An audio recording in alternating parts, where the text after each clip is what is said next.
নমস্কার বন্ধুরা, আমি রেইকি ওয়ার্ল্ড থেকে রেইকি গ্র্যান্ডমাস্টার ডক্টর মানস ঘোষ বলছি।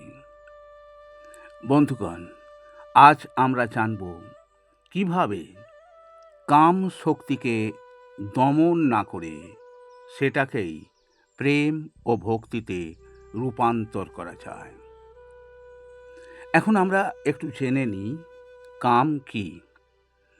কাম কোনো খারাপ জিনিস নয়, এটা একটি শক্তি, লাইফ ফোর্স, এনার্জি। এই শক্তি নিচের দিকে গেলে ভোগ, আর উপরের দিকে উঠলে হয়ে যায় প্রেম, ভক্তি ও তপস্যা। অনেকেই মনে করেন কামকে দমন করতে হবে, ঘৃণা করতে হবে, কিন্তু সত্য হলো যাকে তুমি ঘৃণা করো সেটা তোমার অবচেতনে আরও শক্তিশালী হয়ে যায়। সঠিক পথ হলো রূপান্তর।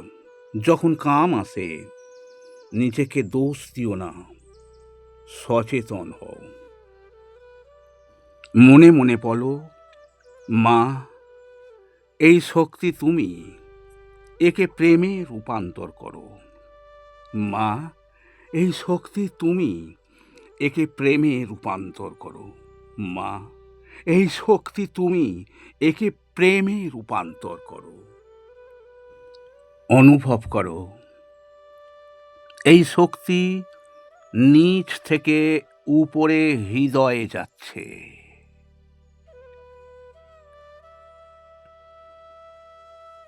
তারপর মাথার দিকে উঠছে।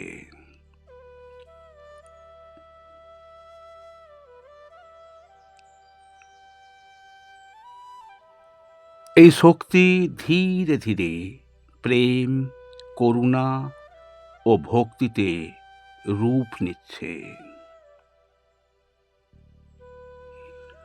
গভীর সত্য হলো, কাম যখন হৃদয়মুখী হয় তা প্রেমে রূপান্তরিত হয়। কাম যখন ঈশ্বরমুখী হয় তা ভক্তিতে রূপান্তরিত হয়। আর কাম যখন সুষুম্না পথে ওঠে তা কুণ্ডলিনী জাগরণ ঘটায়। তাই বন্ধুগণ, কামকে দমন নয়, রূপান্তর করাই হলো সত্যিকারের সাধনা।